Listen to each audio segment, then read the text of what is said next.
Legal, a gente grava. Bom, a gente está aqui na nossa reunião semanal de equipe e acabou de surgir uma temática que eu achei legal, então a gente vai gravar esse trechinho da reunião para vocês profissionais de saúde também assistirem isso junto com a gente. O que a gente estava conversando aqui é que, para quem trabalha na área da saúde, vão ter dias em que a gente está bem e que a gente vai conseguir entregar o melhor atendimento possível. E aqui na nossa equipe a gente tem enfermeira, a gente tem psicóloga, a gente tem duas nutris e duas médicas, né?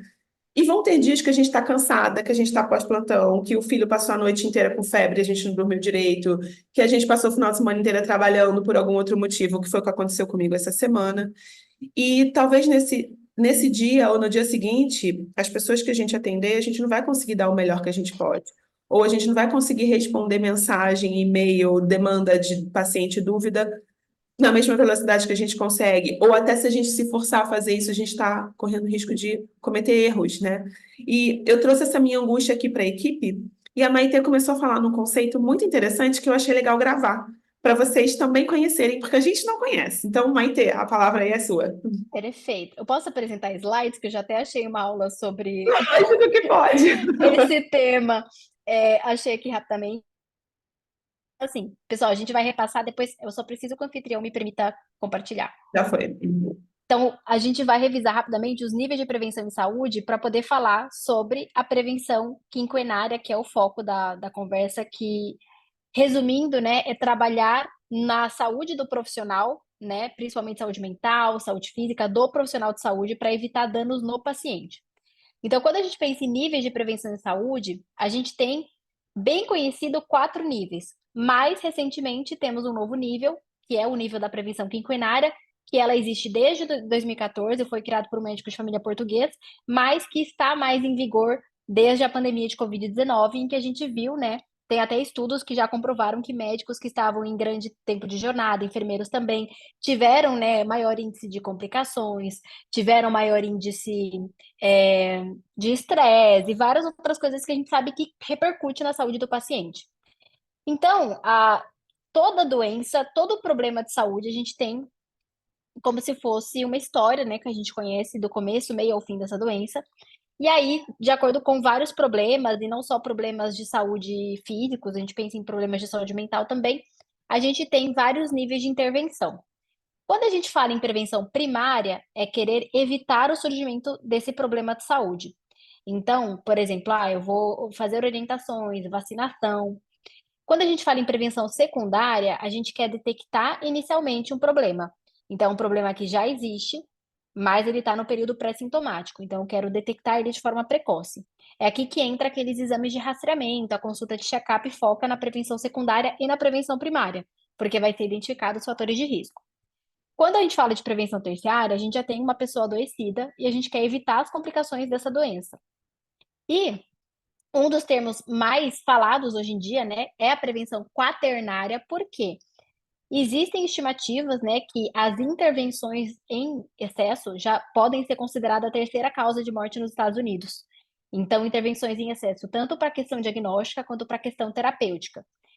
Então, eu não quero que vocês vejam isso como uma forma linear. A prevenção quaternária, ela tem que estar em todos os níveis de saúde. Ela justamente atua, né? Eu evitar complicações, eu preciso pensar se eu vou estar causando um sobretratamento ou um sobrediagnóstico. A prevenção secundária também.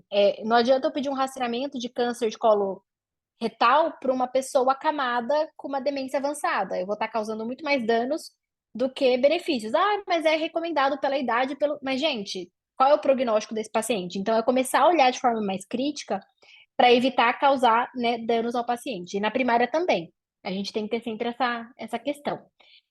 Aqui tá, né, uma questão interessante para vocês verem do ponto de vista do profissional e do ponto de vista do paciente que diverge. Daqui a pouco eu chego na prevenção quinquenária, viu, gente? Mas, ó, muitas vezes nós, profissionais de saúde, a gente lida com o paciente, que ele vem com sintomas, mas ele não tem doença.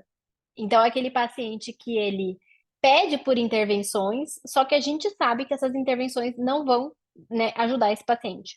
Então, a gente trabalha muito a prevenção quaternária para evitar, né, a medicalização, para evitar causar danos. Então, a gente trabalha, né, observem, né, eu não sei se dá para ver o cursor do mouse, né, o paciente com sintomas, mas sem doença. quando o paciente, voltando aqui para a perspectiva do paciente, com sintomas e ele tem doença, a gente vai trabalhar a prevenção terciária, ou seja, ele é adoecido, tem sintomas, a gente vai evitar a progressão desses problemas. Agora, quando a gente tem um paciente sem sintomas e não tem doença, que bom, eu quero manter esse paciente assim, então eu vou fazer a prevenção primária. E se eu tenho um paciente que não tem sintoma, mas ele já tem doença, a gente vai fazer a prevenção secundária, que é justamente, né, rastrear e detectar de forma precoce. Mas é muito sofrido, né? Pelo menos eu, assim, na minha prática, eu lido muito com pacientes que vêm, né? Ainda mais por uma questão cultural, de como tem sido tratada a saúde hoje em dia, que as pessoas buscam por uma solução, elas buscam por algo que, né, fora que o sofrimento aumentou, principalmente sofrimento mental. E aí nós temos um novo nível de prevenção, que ele também engloba todos os outros níveis, que é a prevenção quinquenária. Por quê? A saúde e o estado desse profissional repercute diretamente sobre todos os outros níveis de atenção. Então imagine como se a prevenção quinquenária ela fosse a base de todos esses níveis. Um paciente, um profissional mal de saúde, um profissional que está sofrendo, que está adoecido, ele não vai conseguir fazer esses níveis de prevenção. Ele pode não estar na sua melhor forma de exercer a medicina, a enfermagem, a nutrição, a psicologia. Então, a prevenção quinquenária ele se aplica a todos os profissionais de saúde. Então, hoje a gente tem dados muito alarmantes sobre a saúde mental dos profissionais. Principalmente médicos, é o dado que eu tenho conhecimento. Então, a gente tem uma estimativa aí de 45 a 50% dos médicos já tem, né, sintomas que podem ser de burnout, e a gente tem também, né, um quarto dos médicos tem critérios aí de diagnóstico de transtornos de humor, né? Então, é algo bem comum. Então, quando a gente fala em prevenção quinquenária, é isso, é entender o melhor estado do profissional, é você trabalhar a sua vida, você profissional que esteja ciente disso, é trabalhar na tua rotina, trabalhar no teu bem-estar para que você consiga ser um profissional melhor. Porque não basta você ter conhecimento, tipo, tá, eu posso ter muito conhecimento sobre esse assunto que eu tô lidando, mas se eu tiver tido uma noite mal de sono, se eu estiver passando por alguma questão pessoal, eu posso tentar priorizar o meu bem-estar para que eu consiga ter uma conduta médica melhor, para que eu consiga estar no meu melhor, na minha melhor versão. Então é comum, às vezes a gente está cansado, a gente não tem, né, tanta paciência para responder aos pacientes, a gente não tem tanta empatia mesmo na hora de, enfim, atender quando a gente está naquela situação muito ruim, quando a gente está doente. Aí, quando eu me deparei com esse conceito, eu pensei: quantas vezes eu fui trabalhar doente? Então agora eu tento olhar para mim como se eu fosse um paciente. Se fosse um paciente passando comigo com febre, com dor, eu não vou orientar o paciente a ficar tomando dipirona corticoide e ir trabalhar. Eu vou afastar esse paciente. Então, foi quando pela primeira vez eu tive a coragem de virar para o meu gestor e falar: eu estou doente, eu não vou poder ir trabalhar. E isso era muito difícil, porque como eu tenho um perfil mais workaholic, eu já sofri por burnout várias vezes, tenho problema com ansiedade, é muito difícil você conseguir tomar essa decisão. Mas eu me senti muito aliviada, porque eu soube que também ninguém estaria em risco, porque eu estando em risco, eu também coloco outras pessoas em risco. Então esse é o conceito da prevenção Inclusive, quinquenária, trouxe de forma improvisada, mas a depender a gente pode a nossa ampliar um pouco reunião, mais ela essa costuma ser discussão. assim, né? A gente improvisa, mas é sempre muito, muito legal. Eu lembrei, Maitê, quando você estava falando de um estudo que estava falando da solicitação de colonoscopia, que nos Estados Unidos é, assim, altíssima, muitas vezes desnecessária, e que o grau de solicitação de exames desnecessários aumenta nas últimas horas de um plantão de 24 horas, por exemplo, que o médico já está mais cansado. Então, a capacidade de decisão é afetada pelo cansaço. E eu também já tenho também o conceito da fadiga da compaixão, né? Que é como se fosse uma. Isso acontece tanto na síndrome do cuidador, em quem não é profissional de saúde, tem um parente, uma pessoa doente sob seus cuidados, uma criança, um idoso, acamado, etc. Mas também, principalmente para profissionais de saúde que lidam com um paciente crítico e tudo mais, a gente começa a se endurecer, né? Mas é interessante, Maite, você ter trazido isso, porque justamente a minha discussão toda aqui é quando você está trabalhando num serviço onde a gente é CLT, vamos dizer assim, a gente consegue se afastar. Mas e no consultório particular? Que quando você desmarca a sua agenda, aquele seu paciente, muitas vezes, ele pode se sentir ofendido, ele pode ficar bravo com você, como já aconteceu comigo uma vez. Teve uma vez que eu tive uma crise de coluna, Mas assim, uma crise de coluna foi a crise mais forte que eu já tive em toda a minha vida. Eu não conseguia levantar da cama, eu urrava de dor. E eu avisei a minha secretária, pedi para ela desmarcar os pacientes, mas foi meio que em cima da hora. E eu tinha uma paciente, que era a minha primeira da manhã, que estava vindo de São Paulo para passar em consulta comigo. Essa paciente ficou tão brava e ela nunca mais voltou. Ela não entendeu, né, a minha situação. E aí, como que a gente faz? Então, eu queria, ouvir um pouco da equipe antes da gente finalizar esse vídeo. E mais do que isso, a gente está colocando esse vídeo aqui para que a gente possa abrir essa conversa com outros profissionais de saúde também e saber a opinião de vocês. Já aconteceu com vocês? Como vocês lidaram com isso? É, Equipe. eu eu acho que além dessa questão da gente, pensar no próximo, no paciente, como eu, por exemplo, sou uma pessoa 100% autônoma, eu sei que quando eu tenho um tipo de ausência, isso repercute diretamente na minha parte financeira, porque eu trabalho única e exclusivamente, dessa forma. Então, quando, né, existe a necessidade de tomar esse tipo de decisão, é uma decisão que envolve não só a questão operacional, que tem todo o paciente, secretária, mas também tem a questão da parte financeira, que às vezes pega um pouco, né. E é Então a isso, gente né? tem Mas que quer dizer, quando a gente não consegue priorizar isso.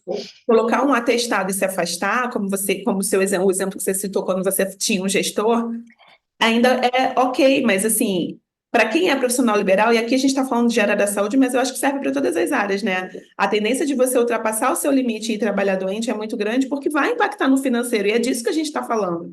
Mas aí é que tá, a qualidade desse trabalho que você entrega não é igual, isso pode também ter repercussões, então uma reflexão complicada, né? Lu, eu queria te ouvir, Lu, psicóloga.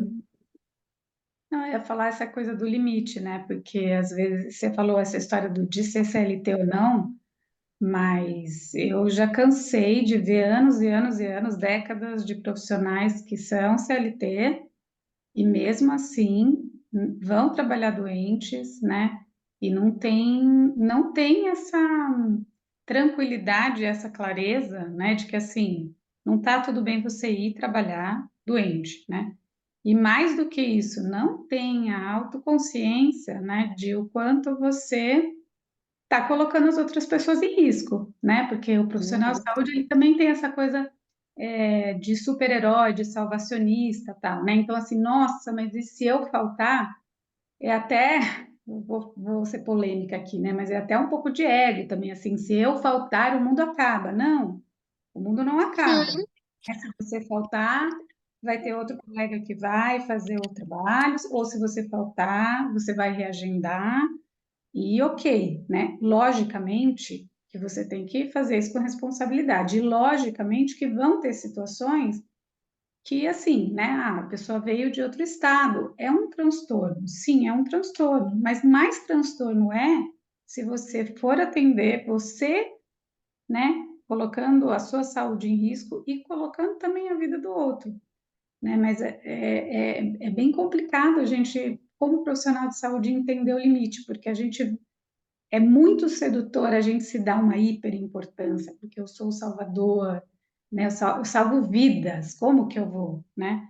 Isso é uma coisa assim, do ponto de vista do ego do profissional de saúde, que é bem complicado trabalhar, né? Mas que aí a gente vai entendendo os próprios limites. Então, até uma coisa que eu queria comentar aqui que muitas vezes a gente tem estratégias e ofertas para os profissionais de saúde e eles recusam, né? Então, eu já passei bastante por isso. Ah, vamos fazer um grupo, um espaço de escuta, vamos fazer um momento de cuidado e profissionais médicos, principalmente colegas, são os mais resistentes. Ah, isso é bobagem, isso é perda de tempo, eu tenho mais o que fazer, o que eu faço é mais importante Uhum. que isso. Então, assim, tem uma resistência muito grande. E aí, só para finalizar, aproveitando que a gente está numa reunião de equipe, né, eu percebo assim, por exemplo, o dispositivo reunião de equipe é um lugar que pode ser um lugar de cuidado, né? E a gente faz aqui, né, entre nós, organicamente, né? Não tão pensado assim, mas organicamente, de quando não tá legal, vai dar aquela desabafada no começo da reunião, escuta, oferece ajuda e tal, né? E aí continua trabalhando, mas assim, primeiro afina o instrumento e depois continua a pensar, a discutir, a trabalhar, né? E a gente, assim, menospreza muito, assim, eu trabalhei muitos anos e muitos anos com gente falando, eu não vou perder meu tempo com reunião, porque reunião é bobagem, né? E é na reunião que a gente discute problema de relacionamento entre a equipe, que adoece o tempo inteiro. É na reunião que a gente discute as nossas dificuldades, é na reunião que a gente discute as nossas potências e a gente se alegra e tem fôlego e tem ânimo, é na reunião que a gente se apoia. Então, isso já é um super dispositivo de cuidado que a gente menospreza, né? Então, era isso. E Gente, também, assim, eu matou a só pau. complementando, uma das maiores potências que eu vejo na questão de reunião de equipe, para quem é você tomar uma decisão compartilhada, dividir os seus casos, que faz muito bem para a nossa saúde mental. Eu acho que ter uma equipe, para mim, é um fator de prevenção de burnout, justamente pelo fato de eu não ter que me sobrecarregar e pensar que eu sou a única pessoa que é responsável por esse paciente. E discutir isso em equipe faz muito bem para a minha saúde, então trago essa reflexão para vocês. Porque ter uma equipe, você une tantos conhecimentos, tantas cabeças, e você consegue também crescer como profissional, é uma forma de você ter uma educação continuada, porque eu aprendo muito com a equipe que eu tô, então, com a equipe maravilhosa que estamos aqui, e espero poder ensinar também, né? Então é toda uma troca muito terapêutica. E aí eu acho que assim, para a gente finalizar esse vídeo e dar continuidade à nossa reunião, né? Uma das formas da gente minimizar o impacto de um dia ruim que você tenha no cuidado longitudinal do seu paciente é que, por exemplo, na nossa equipe, eu sei que o meu paciente ele passa também com a psicóloga, ele passa também com uma das nutris, a minha enfermeira, nossa enfermeira vai em algum momento entrar em contato.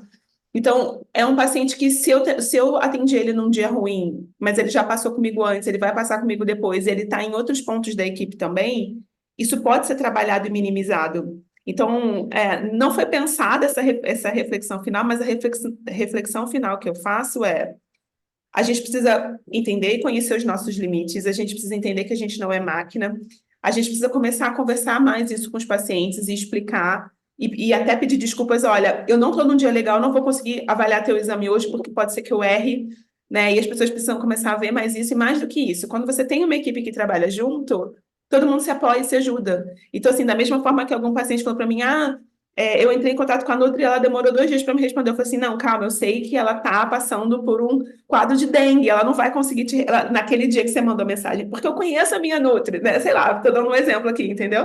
E a gente consegue, nesse sentido, se ajudar e minimizar isso, mesmo para quem não é CLT e quem é autônomo como nós. Então, eu espero que vocês tenham gostado da reflexão. Queria continuar essa conversa aqui com vocês. Deixa aqui nos comentários, porque a gente vai tentando responder vocês também. Espero que vocês tenham gostado.